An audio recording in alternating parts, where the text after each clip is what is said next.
Go. Uh, Good afternoon. My name is David Simmons, and I'm a special educator with a degree in special education, severe and multiple disabilities, including deaf blindness. And we are in an educational setting here designed for our learners who have severe and multiple disabilities, who are in their sensory motor level of skill development. Now, sensory motor encompasses the first 18 months of cognitive, physical, motor, language, and social development. So we try to address the needs of these learners within that continuum.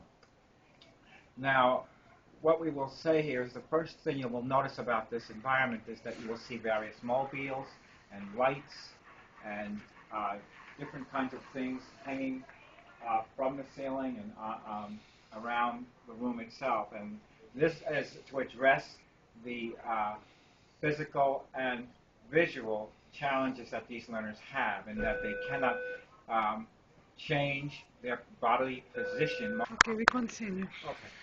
So the learners, well, most of the learners here, let's look at the breakdown by senses. Sensory motor, which has to do with the learning modalities of these learners. The learners, most of them have good visual function. There are some learners with some visual impairment in that they can see maybe shapes and they can see some aspect of size. But most of the learners have normal visual function. However, they cannot turn their eyes independently of their head, or they cannot move their head independently of their body. And this creates issues for them as far as how do they interact with three-dimensional physical space. And the way we address that here is to provide an environment which addresses anywhere they turn in 360-degree space, there is something visually stimulating and interesting for them to look at, and also addresses visual perception, which has to do with color, shape, size, and distance, and it has to also do with visual attentiveness, which has to do with being able to shift your gaze from an object to an object or an object to a person. So these things are addressed just as the learner enters the room without us having able to do anything as far as facilitation for the learner.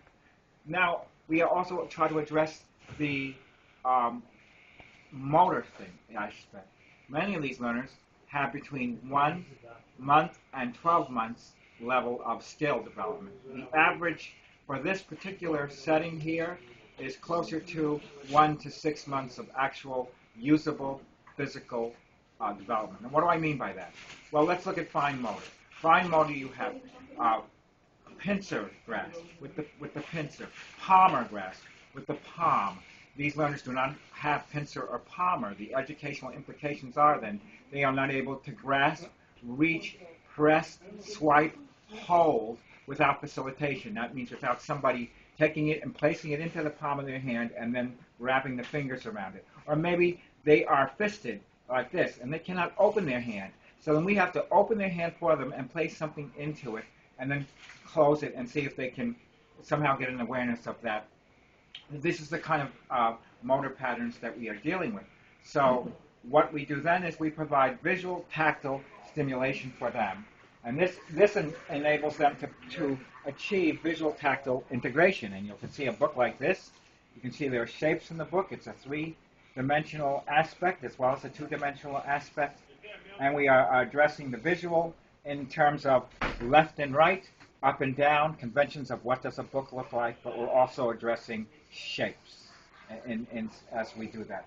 Another way to address that, for example, is to address it with pop-up books. Take a pop-up book. This also addresses visual, motor. You can see it pops out. The learner is able to see it pop out. They can touch it, or they may have facilitation to touch the face as it pops out. So we are able to address the motor and the visual at the same time. Now, if the learner has any ability to turn a page, then we would have them put their hand on that page and, of course, and try and turn it. Then you would also be able to deal with other things. For example, suppose you wanted to say, well, where is the frog's tongue? Where is the frog's legs? Where is the frog's eyes? Conventions of what does a body look like? What is, in this case, a reptile body? So we can teach many things using this kind of approach. Now, another aspect we want to talk about is the different ways to approach other senses. For example, we just mentioned the sense of touch. The sense of touch has several dimensions, as do all the senses. The sense of touch has the dimension of light touch, which would be as with a feather, something very light, or maybe a loofah sponge like this. Deep touch, which is massage, and you take a lotion and you massage somebody's body. And there's also, and this also gets into something called proprioception. Proprioception has to do with the information you receive in your joints and your muscles, and the brain processes this information. This is called proprioceptive activities you do with them, helping them feel things on there. You can take anything and just rub it. Here's a bottle, for example. I could rub it along the learner's long muscles and see how they feel it. You see this bottle. This bottle has water in it. You can use this to teach temperature contrast. That's another aspect of the sense of touch. Another aspect of the sense of touch is pain. It tells you the limits of what a learner is able to tolerate, and in a therapeutic setting, you would want to know that. How much can this learner tolerate before it becomes uncomfortable for them and they can no longer take what I'm trying to do? Maybe I'm trying to range them. Maybe I'm giving them what's called passive range of motion. The learner can't move their arm, and I'll be raising their arm and flexing it and releasing it for them and helping them attain facilitation of that muscle's stimulation. Well, if you see the learner, if the muscle has a contracture and the learner's groaning or they're looking, giving you a little pained face, you know maybe you're doing too much. So pain is a very important thing. It's a signal. Another aspect of the sense of touch, a very specialized aspect of the sense of touch, is something called stereognosis. Stereognosis has to do with information received from the brain as what is being held in the palm of the hand. And I can feel this and know that I am holding something long. What my sense of touch, of course, cannot tell me is what color it is. But it can tell me every other thing I need to know about it. What shape is it? What does it weigh? All right? So mass comes out of this, the idea of something having weight. So that's another aspect of being able to teach. And stereognosis is unique to the palm of the hand.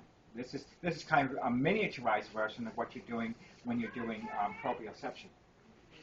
Now, another aspect of the sense of touch is what we call two-point touch.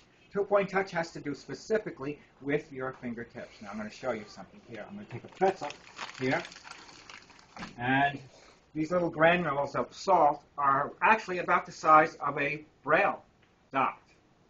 All right? Now, you can feel the granules of salt on that pretzel, and you know you're feeling them. What are you using? You're using the capacity of what's called two-point touch. That's the ability to feel individual objects under a fingertip, usually the index finger, which is the most sensitive. And this is very important for pre-Braille and Braille learners, people who are going to learn Braille. People who would have difficulty here would be people who have had maybe injuries to their fingertips, or they may have had diabetes, which reduces sensitivity to the fingertips. It's very hard for them to be able to have a sensitivity in that area. It would be harder for them to learn Braille. Now, this whole aspect of this sense of touch, this was used by an educator whose name is Van Dyke, a Dutch educator who worked with deaf-blind individuals in Holland in the 60s. Now, these individuals having deaf blindness, he realized that they had a dual sensory loss. And how was he going to be able to teach them what they needed to know, critical skills for life? And what he decided was he had 4 basic things he wanted to accomplish, and he has a curriculum which is really like 15 or 16 dimensions to it, but the basic things he wanted to accomplish was he wanted to help the individual develop near attachment insecurity, which is what we would say is bonding. Bonding with your teacher, bonding with your therapist, bonding with the people who work with you. He wanted them to be able to integrate the near senses and the distant senses. Your near senses are the senses, like the sense of touch is a near sense. It only operates to the degree that you can feel something. The sense of smell, to some degree, is a near sense. I mean, there are certain smells that travel further than others, but if you're talking about food, for the most part, you usually identify a food quite readily when you're able to smell it.